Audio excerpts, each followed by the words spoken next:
আসসালামু আলাইকুম এভরিওয়ান। আশা করি আল্লাহর রহমতে তোমরা সবাই ভালো আছো, আমরাও খুব ভালো আছি। আজকে আমি বানাবো এক দুর্দান্ত রেসিপি। পটল চিংড়ি বা পটল পোস্ত তো অনেকভাবে খেয়েছো। আজকে আমি বানাবো পটল বাটায় ডাল বাটার রসা। ভিডিওটা দেখতে থাকো স্কিপ না করে। কেমনভাবে আমি পটল বাটায় ডাল বাটার রসা করছি সেটা দেখো। প্রথমে আমি নিয়েছি ছোলার ডাল ভেজানো, এটা আমি সারা রাত ভিজিয়ে রেখেছিলাম। আলু ডুমো করে কাটা, পটল কুচি, টমেটো কুচি, কাঁচা লঙ্কা। এই এই পটল আর টমেটো কাঁচা লঙ্কা আমি পেস্ট করে নেব। এই ছোলার ডাল আর কাঁচা লঙ্কাটাও পেস্ট করে নেব। পেস্ট করার পরে বন্ধুরা তোমাদের দেখাচ্ছি। দেখো বন্ধুরা, আমি কড়াইতে সর্ষের তেল বসিয়ে তেলটা বেশ ভালো করে গরম করে নিয়েছি। এখন আমি ছোলার ডাল যেটা বেটেছিলাম তার মধ্যে হলুদ গুঁড়ো, লঙ্কা গুঁড়ো, আদা ও নুন দিয়ে আমি মেখে বড়াগুলো ভেজে নেব।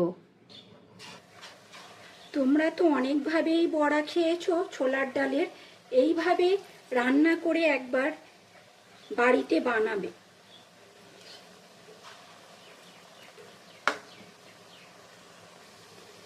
এখন বড়াগুলো আমি একবার উল্টে দেব।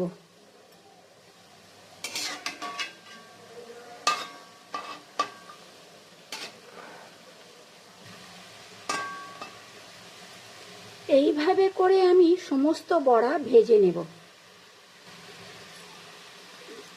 দেখো বন্ধুরা, আমার সমস্ত বড়া লাল লাল করে ভাজা হয়ে গেছে। এখন আমি তুলে নেব সবগুলো বড়া।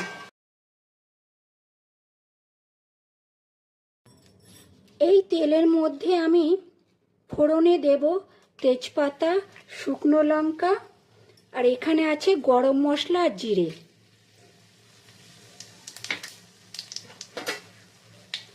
একটু নাড়াচাড়া করে নেব। এখন এখানে টমেটো, পটল আর কাঁচা লঙ্কা বাটাটা এর মধ্যে দিয়ে দেব।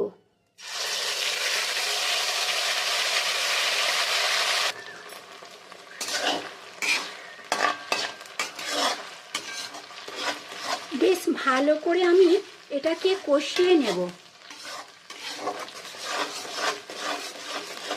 দেখো বন্ধুরা, এটা কষানো হয়ে গেছে। এই অবস্থায় আমি সমস্ত মশলাগুলো দিয়ে দেব এক এক করে। দেখো বন্ধুরা, এখানে আছে হলুদের গুঁড়ো, লঙ্কার গুঁড়ো, জিরে গুঁড়ো, কাশ্মীরি লঙ্কার গুঁড়ো আর হচ্ছে নুন।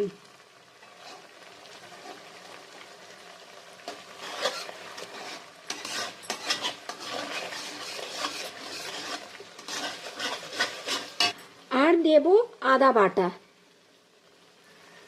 দিয়ে এটাকে আবারও কষিয়ে নেব ভালো করে।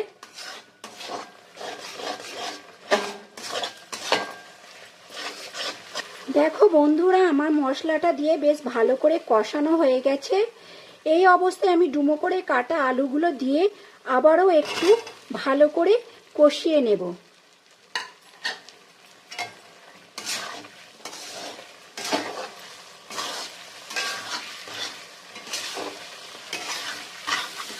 দেখো বন্ধুরা, আমার ভালো করে বেশ কষানো হয়ে গেছে। এখন আমি পরিমাণ মতো জল দিয়ে দেব।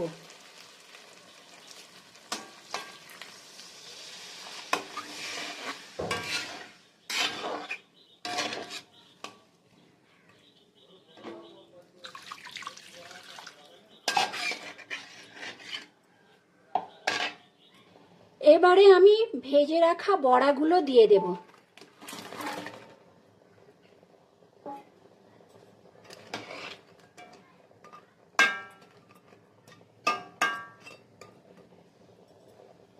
10 মিনিটের জন্য আমি ঢাকা চাপা দিয়ে রাখছি আলুটা সিদ্ধ হবার জন্য।